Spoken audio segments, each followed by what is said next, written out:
So I've been interviewing hunting and fishing professionals for damn near 4 years now, and this information is the most helpful that I've learned. So let's dive right into this episode of the Aptitude Outdoors Podcast.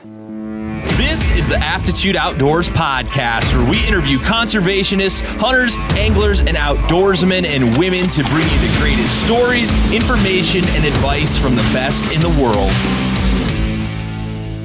So the number one thing to set yourself up for long-term success that I've heard from so many different people in the hunting and fishing industry is to master the basics, which sounds so boring. It really is not. It will take you a lifetime to master the basics, but I'm going to go over how this has helped me in a ton of ways throughout my journey in hunting and fishing. So first, talk about some failure. I did muzzleloader season for the first time last year, went out, bought a brand new muzzleloader with a scope. The day before we were supposed to go out and hunt, went to the range, quickly sighted it in, rushed it in, and when my moment of truth came, took a shot, missed the deer because I didn't put in the time and effort to master the weapon. Ideally, I probably should have practiced quite a bit more. Should have bought the gun months ago, sighted it in properly, practice, because it's not the same as shooting a regular rifle or a bow or whatever. So right out of the gate, learned a very difficult lesson. Clean miss, thankfully. Nothing happened detrimental to the deer's health. Maybe scared him a little bit. He's out there living his best life, hopefully. So already screwed up, and that got me thinking, how can I make sure that I don't do this over and over and over? And that's what led me down this rabbit hole of taking some self-reflection and mastering the basics is the number one rule that came up on the list of things that I needed to work on. So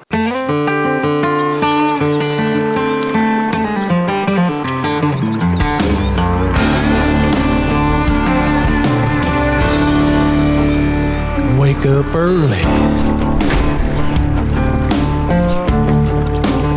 before the sun comes up. Then you drink a little coffee, fire the gator tail up,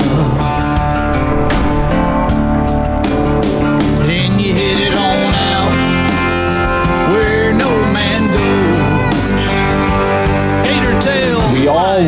We all want to be very successful in what we do, but we don't necessarily want to take the time to do the steps to make that happen. So a good analogy for this is you can't walk into a gym for the first time in your life or the first time since high school, go up to a weight rack and just squat 300 pounds. You're going to crush yourself. You're going to probably hurt yourself. It's not going to happen. What you got to do is you go in there, put your pride at the door, you put the squat bar on or you put the barbell on your back empty, and you master the basic mechanics of a squat or a bench press or whatever. You master these basic mechanics with no weight. And then you start adding weight slowly. You add 25 pounds, you add 50 pounds, you add 100 pounds, you get up to 200 pounds, you get to 225, 275, 300. And every time you built that strength, you practiced that foundational lift, you set yourself up for success. And it's no different than shooting a bow. You buy a bow, you sight it in at 20 yards or 10 yards, you practice until you're accurate at 10 yards, you step back to 20 yards, you practice till you're accurate at 20 yards, and so on and so forth until you can shoot a 70-yard shot. It takes time to build those foundational elements, and it takes a ton of practice, but you're setting yourself up by practicing properly to be successful in the long term, just not right now. Don't rush it, or you're going to end up having to do a lot of stuff to undo that later. The next point is just that if you rush, if you try and get too advanced too quickly, you're going to skip a lot of important steps that can only be learned through putting in the time, the reps, the effort. And I've found, I tried doing this a lot when I was younger. I tried to skip all the foundational steps so I didn't have to put in all that hard work and effort, and it got me nowhere. Actually, it made it worse because I had to start over and unlearn all the bad stuff that I've done. I'm doing this right now with something that I learned many years ago in doing CrossFit and stuff. Muscle ups, I learned how to do them the wrong way, hurt myself, and now I'm having to start back at ground level lever mechanics and things of that nature. And I'm practicing them without rushing the process so I don't do this again. And this goes through everything. You get your bow, you're sloppy at 20 yards, then you get out 30, 40, you're just shooting sloppy shots, but you're kind of hitting the target, whatever. You're going to have to unlearn all that. It's better to start slow and just shoot 20 yards forever and just make sure you're nailing it every time than just trying to rush and just to shoot 40 yards for what? A hunting scenario where we're probably going to shoot 20 yards anyway. There's no point in rushing it, and you're going to have to unlearn all that, which sucks. It's 10 times harder than learning it the right way. It takes 10 times more patience.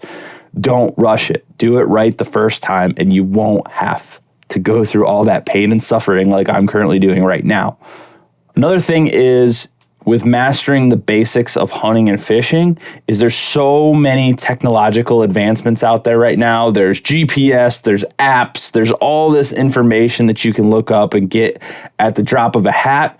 And that makes you feel more confident than you really should be, because you really need to understand the fundamentals of not only the equipment you're using, a bow, a gun, how to, clean it and maintenance it and shoot it properly, but you also need to understand how these animals operate in their habitats, what they eat, what time of the days they're active, where they're going to be at certain times of the year, how they relate to water sources, or if it's fish, how they relate to structure, and where they're going to be at different months of the year, at different temperatures.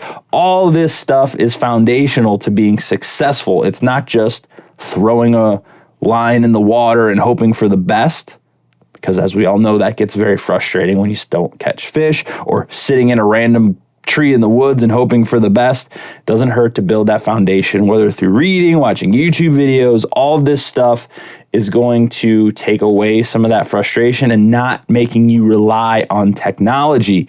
What are you going to do when your Go Hunt app or your Onyx dies and you don't know how to read a map, or you didn't bring a map with you and you're stranded out in the middle of the forest, you don't know how to get back? That's a big deal. You might want to master some of that compass using skills before you go out and do Onyx.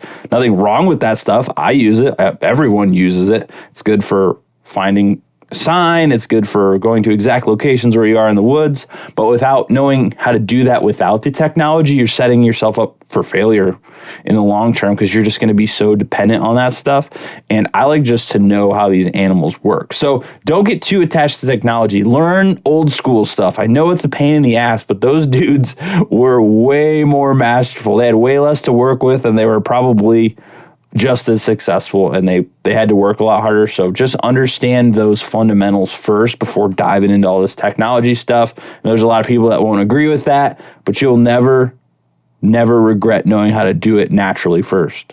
It's just, you're going to save yourself so much time. Mastering the basics of any activity, hunting or fishing, talking the stuff I just mentioned, habitats, what animals do, how your equipment works, all that stuff is going to set you up to be more adaptable in different scenarios. Like I hunt and I fish here in the Midwest regularly, fishing in lakes, ponds, rivers, and just kind of learning how the fish operate in these environments is very important. But I was recently in Florida fishing. I was recently in Texas fishing. I was recently in Oklahoma fishing, the Gulf Coast of Alabama, and all the stuff that I learned about fish in general set me up for greater success in those places. Not everything was exactly the same. There are different types of rivers. There's different bottom structure. A lot of stuff around here is muddy bottom, and that stuff was like hard bottom. Definitely different ball game, but understanding just in general how freshwater fish operate set me up to catch saltwater fish. I'd never tried that before, and it taught me what I needed to know about where fish would generally be in relation to structure and all this stuff. So it translates and sets you up for quicker success and shortens the learning curve when you go to unfamiliar places, which is super important, especially like you're on vacation or something and you want to fish somewhere you've never fished before. Knowing the basics is going to set you up to be more successful than just hoping for the best. Another thing is finding someone who's done this before, finding a mentor, a role model, somebody who's put in the hard work, and more often than not, these people are overly willing to share this information unless they're grouchy, old, whatever. Some people don't like to share, but most of the time they want to help you. So find these people. They've already learned by these mistakes a million times. And if you're humble enough, you can listen to them and they will show you how to be more successful quicker. And you don't have to waste as much of your own time beating your head into a wall, learning something that you could have just asked someone that's done it a million times. And, you don't want to bug them too much, but I mean, don't be afraid to ask questions. Ask and you shall receive, as the saying goes. And don't be afraid. Sometimes they'll say no, but that's okay. They're going to save you a lot of work. And books are the same way. Books are going to save you a lot of headache for stuff that you don't need to learn yourself the hard way. People have already learned this. They've written about it. They're selling this information cheap so that you can understand the stuff that they've spent years and years mastering. So don't ever take that for granted. There's so many resources out there. Hey, what's up everyone? James Appleton here, co-founder of Absolute Aid. Welcome to the Seek to Do More program. This program will help you help yourself by developing the daily habits that will elevate your entire life. Over the next 30 days, you'll complete the doers list every single day. And the doers list includes 1, do something physical. 2, follow and stick to your diet of choice. 3, read a real book. 4, further your education on purpose. 5, dedicate time to your spiritual life. And 6, dedicate time to your hobbies. So if you're ready to take a structured, proven approach to build the daily habits that will allow you to get the most out of yourself, your time, and your life every single day, the Seek to Do More program is your blueprint. So make a choice, commit to yourself, sign up below, and let's get started. Mastering the basics is going to set you up also for long-term success in different areas. So one of the things that I was really happy about this summer was I went fly fishing for the first time on a guide trip, which I did an episode about with Nick Meinsinger. You can go back and listen to that episode. We did out on the water. And one of the things he told me is that we got into a kind of philosophical debate about traditional fishing, fly fishing. It's what ends up happening when you're around me. I just can't help it. So he told me that he's noticed that fishermen who fish traditionally for their whole lives have a very good understanding of fishing, and who try fly fishing are very much quicker to pick up on it than someone who wants to start fly fishing, because they already understand all the elements that exist around fishing. And fly fishing is fishing. Fishing is fishing in general. Fly fishing is just a different type of fishing. It's like, do you use a Mac or do you use a PC? Do you use a Samsung or do you use an iPhone? They're both phones, they're both computers, they just operate a little differently, and that's what fly fishing and spin fishing are. They're both the same thing differently. So if one person masters one or the other, they're going to be able to switch back and forth or to the other side of that sport very quickly because they understand the foundational elements. So you can't go wrong. If you understand how to shoot a compound bow, and you've practiced and you've hunted a bunch of animals with a compound bow, you can go out and shoot a traditional bow because you've already put in the reps. You understand how a bow works. You understand how an arrow flies. It'll take a little bit of training and adapting, but at the end of the day, you're going to know how to do it so much quicker. Or fishing freshwater a ton. When you go to the ocean, you're going to have a better understanding of how to fish because you understand fishing. And that's really important. Base level skills translate across the board. That's why it's so important.